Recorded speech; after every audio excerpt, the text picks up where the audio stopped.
In this video, I will reveal to you 3 ways in which one can become more motivated. Now, why can I talk about it? In the last 3 years, I have glowed up, both mentally and physically. And throughout the journey, I've learned about the nature of our motivation of dopamine, because dopamine is the hormone of pursuit, it is the hormone of motivation. Now, I'm not a scientist, I'm just a man who learned things online and implemented what he had learned and saw results. So I just talk from experience. I don't claim to know the exact science behind everything. Now let's begin the first way, but before I get into it, let me explain to you the nature of dopamine, because dopamine plays a pretty large role in motivation, how it works. So when we pursue things, dopamine gets increased and increased and increased until the moment before achieving them. Think about it like fapping, right? Beating the meat. We feel motivated until we are about to, and then it goes down below baseline. As we indulge in more things that are pretty easy and stimulates us, fake pursuit, we get this dopamine release like this, but we don't see progress from it. And that's basically what distractions are. And that's one reason to why they are that bad, especially for motivation. And that's the first way. It is to do less distracting stuff, less things that are bad by nature, that waste your time in motivation, and when you don't do destructive things, you do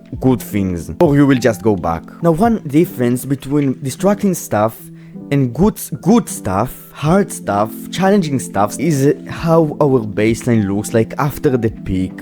With hard stuff, in my understanding, usually we don't feel a lot of motivation to go and be disciplined to do the work, so we don't get these extremely high spikes in motivation. We might get small ones or even go below baseline for a period of time, and then we go above baseline. But with easy stuff, with distracting stuff, with fun stuff, it goes above baseline and can go below, and our baseline go down. And that's the thing. When you replace the bad stuff, some of it, a huge part of it, right? I don't know if you should fully quit all of the bad stuff, because moderation is something that is possible. There are men who do that.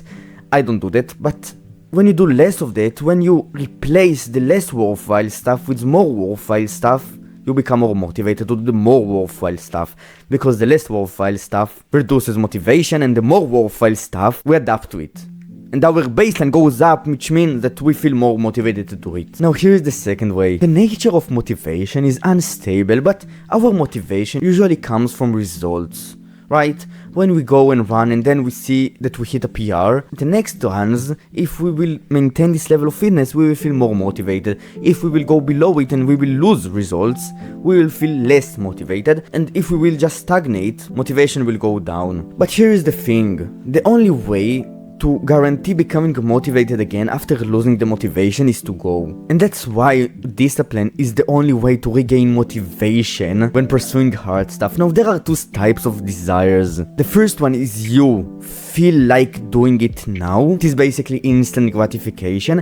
And the second one is you are motivated to get it. These 2 types of motives, of reasons, are different as fuck.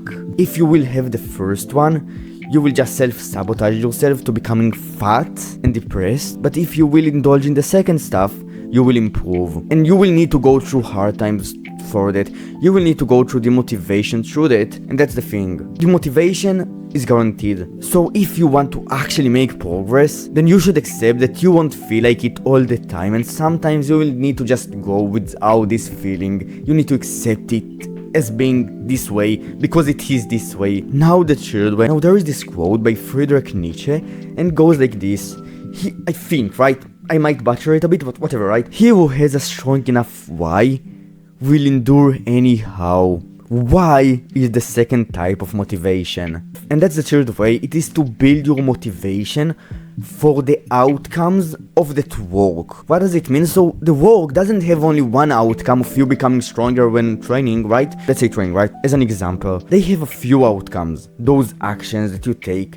You training also makes your mind stronger. You need to basically find all of the good things that you get from it and build motivation to them and actually desire them. And then you will want it badly enough to actually sacrifice what you feel like doing for the thing that you want to do, because you will want it. And if you will implement these 3 ways, bro, I promise you that you will become way more fulfilled from that hard work, because that's what you're sacrificing. You're sacrificing pleasure for fulfillment, because you will achieve the outcomes that you want. You will become who you wanna be, and life will become way better. That's what happened to me. And if this is the thing that will happen to you, it is fucking great, right? If you enjoyed this video, you can like and subscribe, and that's it. Bye, bro.